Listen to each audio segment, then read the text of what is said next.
Hello, everyone, and welcome to today's panel on disruptions in the coastal tourism and ocean sports industry. My name is Nikita Kekana, and I'm a non-executive director at Ocean Hub Africa. I shall be moderating the panel. I shall kick off the panel discussion by briefly introducing each of our speakers, and then the panelists will provide their input into the topic. We shall then leave a few minutes at the end of the discussion for questions. Now let me introduce our wonderful speakers for today. So we have Dr. Sarah Andreotti. She is the Chief Operating Officer and co-creator at Shark Safe Barriers. Shark Safe Barrier has developed an eco-friendly shark barrier to ensure the safety of beachgoers from shark attacks, and also to stop the environmental damage caused by some of the more traditional methods, like traditional shark nets. In addition to this role, she's also a qualified marine biologist and a postdoctoral researcher who's working towards the development of a global long-term management system and conservation plan for great white sharks. She completed her PhD at Stellenbosch University, and she also supervises PhD and master students. Now on to our next speaker. We have Dr. Megan Hurikawa. She is the Global Sustainability Office Director at Iberostar Hotel and Resorts Group, where she co-leads the sustainability team. In this role, she leads the Wave of Change movement, an initiative based on 3 action lines: circular economy, responsible seafood consumption, and coastal health. The company plans to be waste-free by 2025 and to be carbon neutral and improving the ecological health of ecosystems that surround their properties by 2030. Our third panelist is Jethan de Hotman. He is a marine technician at the South African Environmental Observation Network. In this role, he is involved in research support to scientists and students at this organization, specifically at the Iwandla node. He also is responsible for setup, downloads, and maintenance of many of the node's instruments.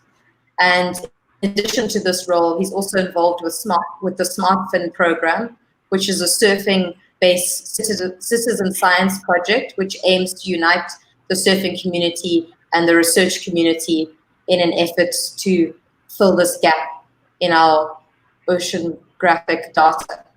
And then our final speaker is Lance Grayling. He is the Director of Enterprise and Investment at the City of Cape Town.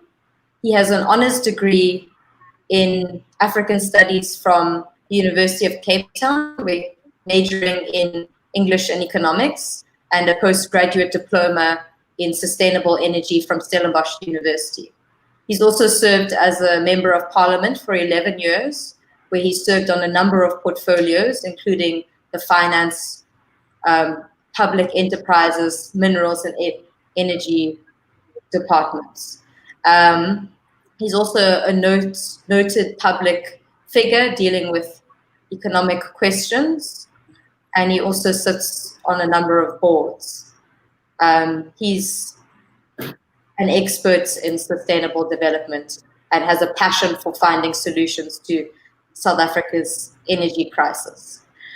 So just to kick things off, Megan, your expertise are primarily in the coastal tourism industry. Recently, there've there have been trends in the industry towards sustainable practice. Have you got anything to say on that? A lot. And I think this is a very interesting time for many industries, and particularly tourism. I particularly like the word disruption, right? It's got some slightly possibly positive connotation, whereas unprecedented or uncertainty sometimes can be a little daunting. I would say that there's two answers to that question. One is a year ago and one is now, both equally relevant. Prior to the global pandemic, tourism was one of the fastest growing industries on the planet. And I think that this sort of unbridled growth allowed for many businesses to grow without necessarily having as much focus as certainly we are seeing we need now on sustainability. But I would say that that was very much not true for the company that I work for. So Iberostar is a Spanish family-owned, fourth-generation-led tourism group with 120 hotels in 19 countries around the world, and 80% of that profile is coastal. So the ocean is incredibly important to the health of this business. We also have presence, and it's a pleasure to be talking with all of you guys in Northern Africa, Morocco, Tunisia, and then also in Cabo Verde. So we're certainly interested and engaged on coastal issues that surround the continent. But for us, this family was very passionate about locations, their destinations, finding ways to invest in those destinations. And so this long-standing tradition allowed us to say 3-4 years ago that we wanted to bring this to the next level with our Wave of Change movement, which, Nikita, you mentioned some of our objectives that we had set to have these science-based time-bound goals. The industry at large was starting to understand that sustainability is important, in part because of regulations, but also in part because of just clients wanting to not have plastic straws or wanting to have options that were more sustainable, much more beyond just putting their towels in the bathtub if they wanted them not to be washed. So fortunately, there were trends that were growing prior to the pandemic. But the pandemic now has been the hardest hit on the industry in its entire history. Many groups, especially those that are much smaller, possibly won't survive the end of the, especially not only the total pause on tourism, but also the economic crisis that is to come, and that we're starting to see now. And I think that a question will be, how do we rebuild, right? Do we go back to normal? Sometimes in many cases, especially when it comes to plastics, take steps backward, because a lot of tourism operators had to make some challenging decisions for health, though we believe that there are ways that you can return to your operations without using single-use plastics. So this is a lot of work that we were doing at Iberostar with our How We Care movement. But there's another path as well, where you can intersect sustainability and efficiency. And you could look at tackling your food waste, or tackling waste generally. Waste is something that is bad for people, bad for profit, and bad for the environment. And how can you think about taking these steps to have more restorative and regenerative tourism models? And this is the direction that we hope tourism will go. But it only goes that way if people demand it, and if the science and the governments allow for us to be able to take steps in that direction. A lot more to say around that, but I'm sure we'll be able to dive into many more topics around sustainability and coastal tourism. Great. Yeah, thank you for that insight. Just Sarah, you also with Shark Safe Barriers, you also, a lot of what you're doing there, it has to do with the tourism industry. What have you noticed in terms of sustainability and sustainable practices in this industry? Well, I noticed by working on the Shark Safe Barrier that the work we are doing goes beyond trying to save the local ecology and the sharks from the shark net and drumline.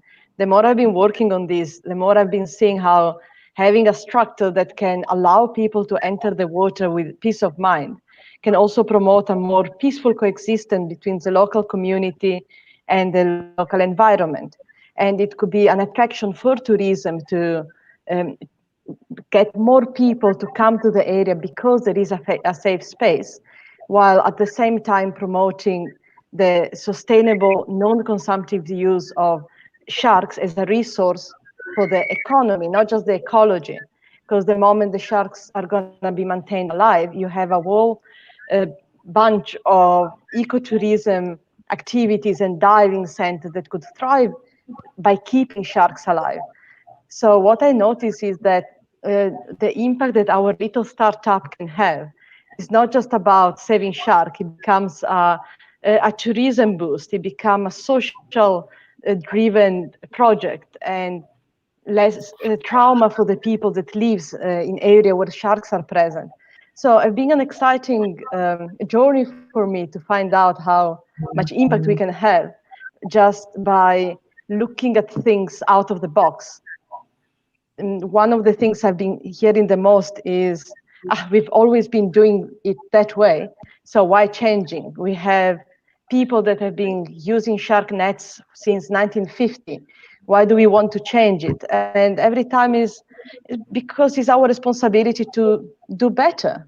So I think that's what it's all about, eh? Yeah, I really like that idea of sustainable development being an inclusive approach. Now, just to bring the ocean sports into it, Jethan, you have your SmartFin organization. From your angle, how does sustainable practices come into ocean sports specifically? Also, the main aim of SmartFin is to bridge that gap between the community and science, or the public and science, and the science community. So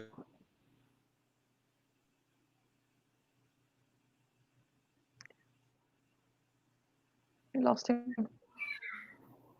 I think we've lost him temporarily. While he comes back, can I ask Lance what sustainable development trends you've noticed within the city of Cape Town? Yeah, absolutely, Nikita. Thanks for that. I mean, I think before I get onto that as well, just to say that, I mean, I represent the kind of economic department of the city of Cape Town, and obviously tourism and ocean sports kind of falls under that. And the reason why I think we look at sustainable practices, particularly when it comes to the ocean economy, is because the ocean is such an important driver of our actual economy in Cape Town. In fact, I think it's reported that Cape Town is the city with the longest coastline in the world. So it really is important that we protect that coastline. It's also a key driver for our tourism and for our ocean economy. And the ocean economy is worth about 25 billion rand, both in terms of boat building and various sectors associated with that. And so what we've looked at is, how do we keep this resource sustainable and make sure that we are able to implement the kind of innovations that has been talked about here, so that we really do have a resource that can both attract tourists and allow us to kind of build an economy on going into the future. So we really have seen some wonderful innovations, but I think that we have got a lot of work still to do. I mean, for instance, look at our livable waterways project, for instance. I think we need to also clean up a lot of the rivers that feed into our ocean as well. So that's going to be a key driver over the next decade for the city of Cape Town, so that we can ensure that the waterways that are going into the ocean are also kept clean, and we can keep our ocean environment pristine from that point of view. But without a doubt, I mean, Cape Town would be nothing without our oceans, and it's vital that we really do implement these kinds of sustainable practices.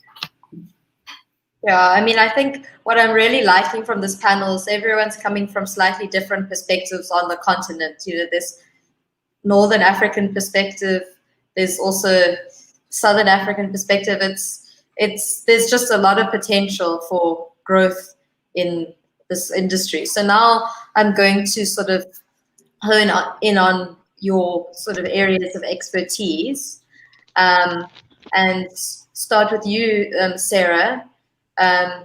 Given your work as a researcher, what role do you think collaborative research projects and educational institutions play in the move towards sustainability within the ocean sports and tourism sector? I think it's a key component of long-term conservation and sustainability for our ocean, because ecotourism, education, research, and what they call adaptive management where the government gets up-to-date information about the status of the species in the environment and then takes management decision based on the most updated information they receive. All of these must go hand in hand. A good example is the white shark diving ecotourism happening in the Western Cape. You have tourists that flock, or used to flock, from all over the world to go out with a boat and see the great white shark. So the influx of tourism is going to pay for the boat, for the people, and the fuel. You know, it's a very expensive activity, but that opened the way for a lot of scientists to be able to access the animals and collect the data. And then by doing that, you could do some scientific publication, have them peer-reviewed, and then the government could get access at first-hand information of what is happening out there.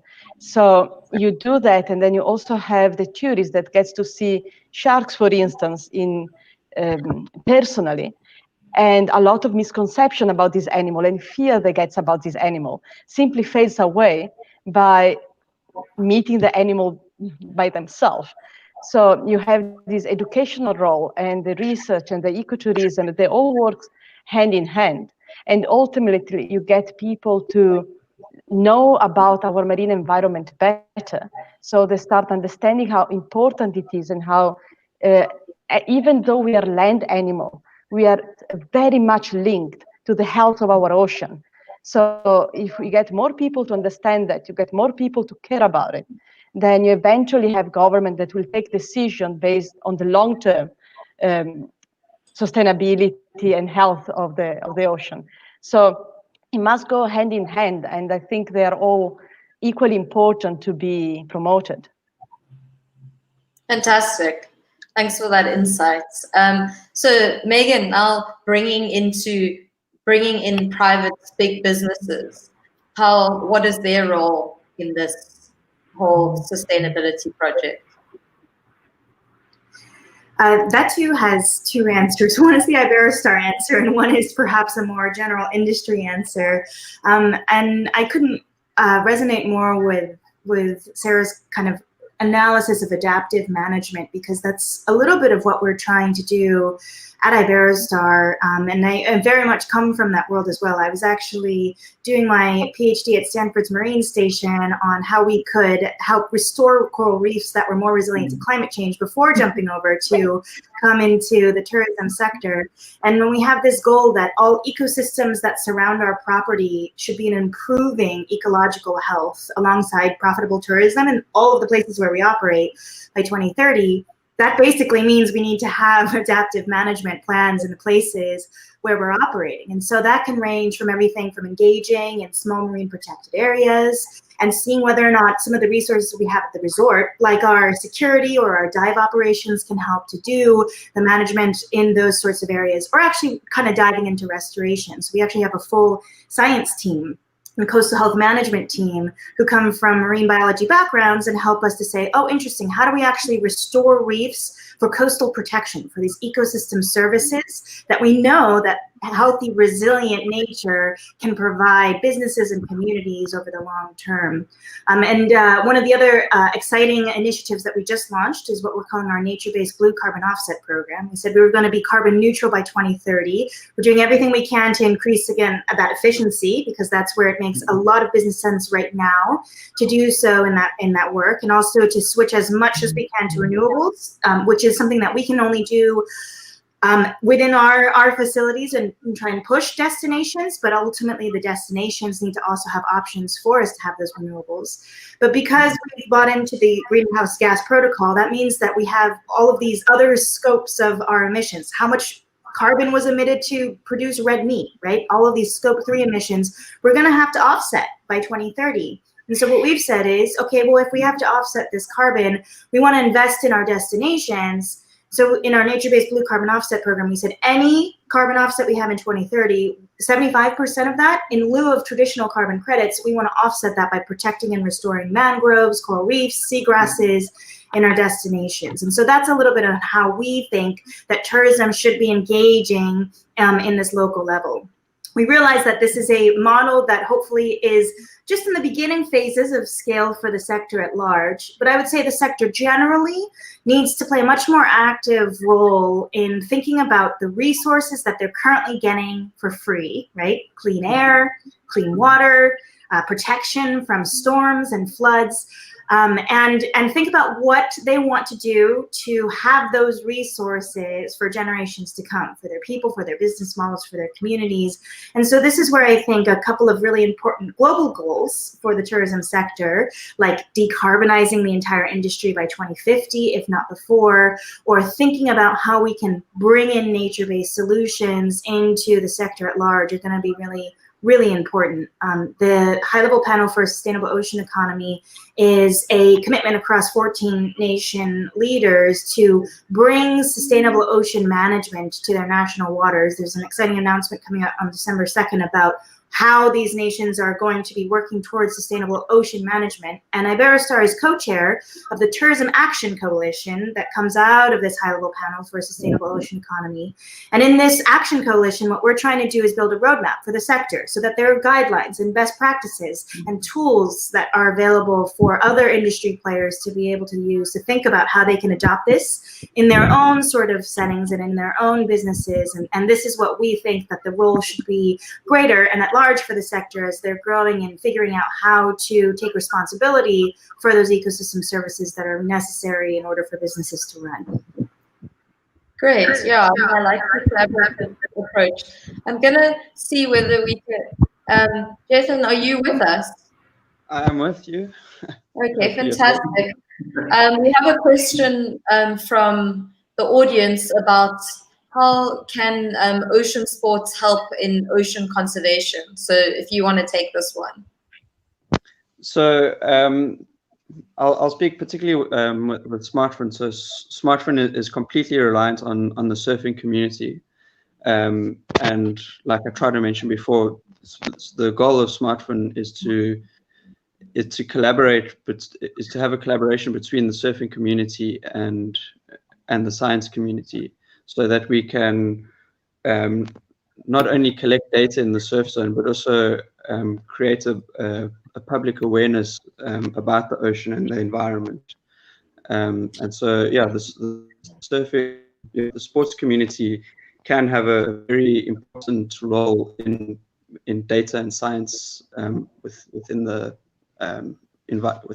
marine environment. I hope that makes sense. So I'm just going to pull us into the more sort of startup environments because I see that we're running out of time. So I just wanted to know from Lance, like what sort of opportunities is the city of Cape Town, like maybe one example, to make sure that the growth of this industry is done in accordance with sustainable development and the protection of the natural environment? And then just linked to that, what sort of, are there funding opportunities or ways, like how would you recommend startups develop a good relationship with their local government, who they either for funding opportunities or just getting licensing, etc.? I mean, it's important to have a good relationship with your local government. Yeah, absolutely. Thanks for the question, Nikita. Yeah, I mean, when it comes to the tourism side of things, what we have done in our department is we do run a responsible tourism project, which essentially looks to accredit those tourist providers that are following a number of different areas. I mean, not only in terms of sustainability, but also in terms of accessibility for people with difficult physical challenges, as well as now, of course, with COVID as well. So all of those elements come into responsible tourism, and this is something which we are really going to be pushing in a very big way, particularly as we try and attract tourists back to Cape Town once we get through the COVID crisis. So responsible tourism is a key one, and of course sustainability is a key element of responsible tourism. So those are the kinds of engagements that we have, and we work with our partners like Cape Town Tourism to really drive these messages to their membership, so that they can start to inculcate those kinds of values into it.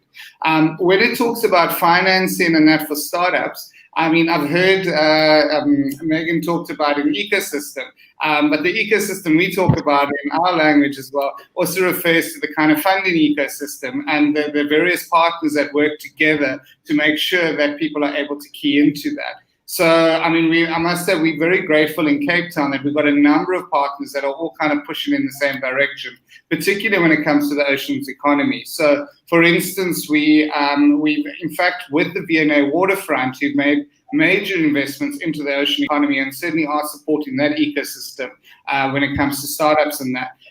We also are co-funding, in fact, a new SPV, which is starting up called Blue Cape, which is also going to be specifically looking at the ocean sports economy, trying to find ways, what are the barriers to some of these startups, what are the kind of skills pipelines we need to put in place to ensure that all of this can start to happen. So all of that is starting to happen around that side. And then on the funding side, we work with other organizations such as Westgrow as well that looks to promote the sector, as well as national organizations like CEDA and CIFA. So, certainly people can approach us and we can connect you into the broader ecosystem to get you the kinds of funding and support that you need as a startup. Oh, that's fantastic. I mean, you might get a lot of people reaching out to you after this based on that answer. So just Sarah, since you've the recent success of shark safe barriers, I mean, you sort of have been in the startup, you've now entered the startup industry from also more of a research and scientist background. Do you have any just practical tips for startups that want to get into the ocean economy, specifically either coastal tourism or ocean sports? And as a tip for scientists that wants to get into the entrepreneurial environment, do you mean? Yeah, well, not necessarily only scientists, but just anyone scientists, but anyone that is wanting to get into the entrepreneurship, but specifically in sustainable coastal tourism or ocean sports. Yes, is challenging. Is not as easy as it sounds, and there are a lot of barriers to be found, and you just find a way to go around it sometimes, and trying to still reach your goal.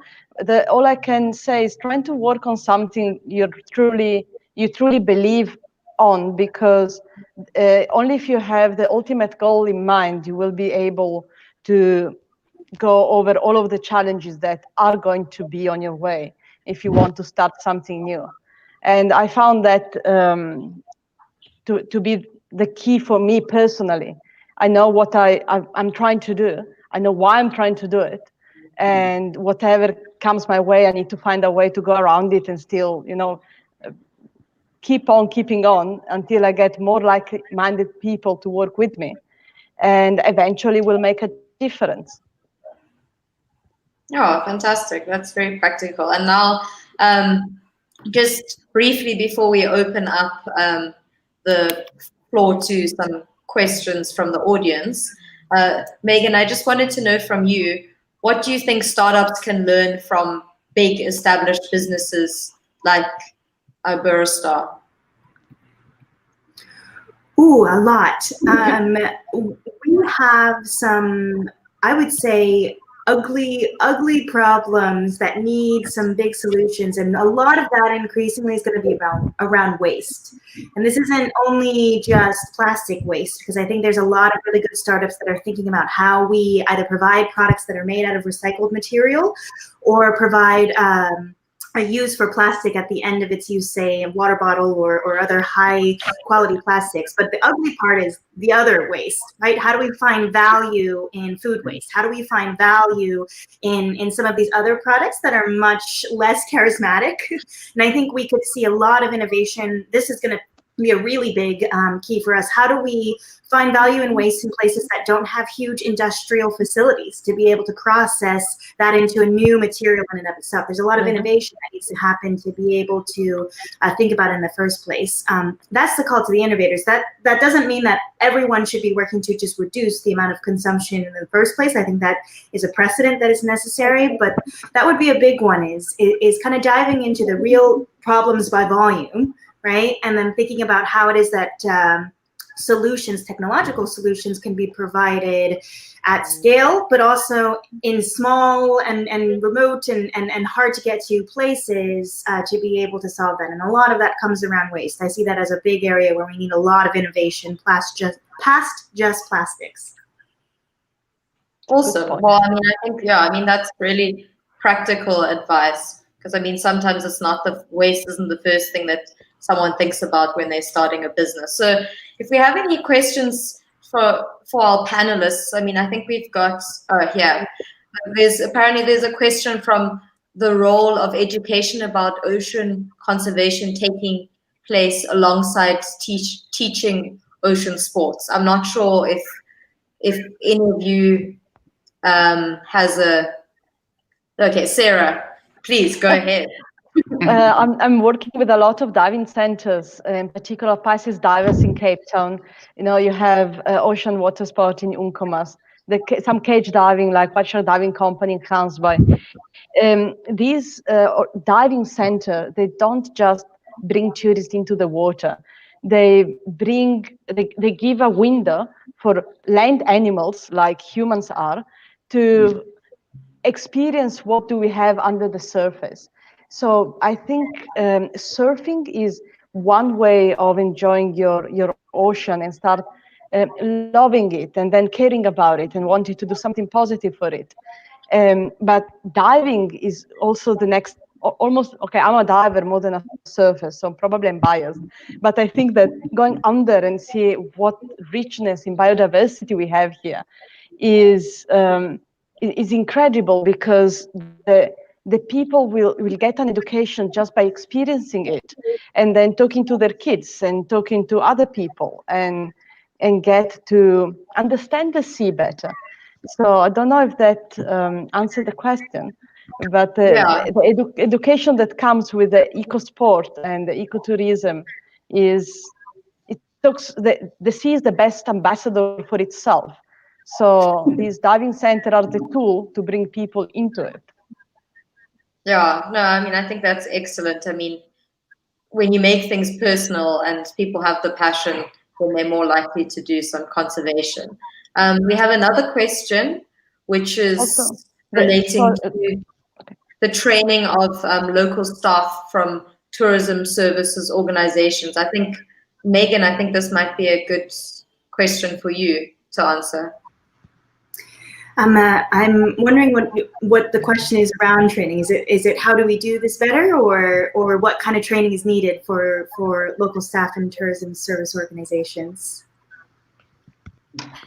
I'm not sure exactly, but perhaps it says implications of hotels. So perhaps it's just how do you train your local staff from a tourism services organization. I mean, I think, Nikita, if I can come in there on that one as well. I mean, certainly something that we will be looking at with Cape Town Tourism and its member companies that form part of its membership base is how we can train some of them, provide the right collateral to them as well, so that they can properly inform the tourists of the value of the ocean. But then also when it comes to the training of tour guides as well. I mean, I think that we can also look at the curriculum that gets utilized there and see how we can augment that with some of the sustainability practices. And that's why I think I'd be very interested to see also Megan talked about the Tourism Action Committee and some of the points coming out of that. I think it would be great if we could link up on some of those things and see how we can integrate some of that into the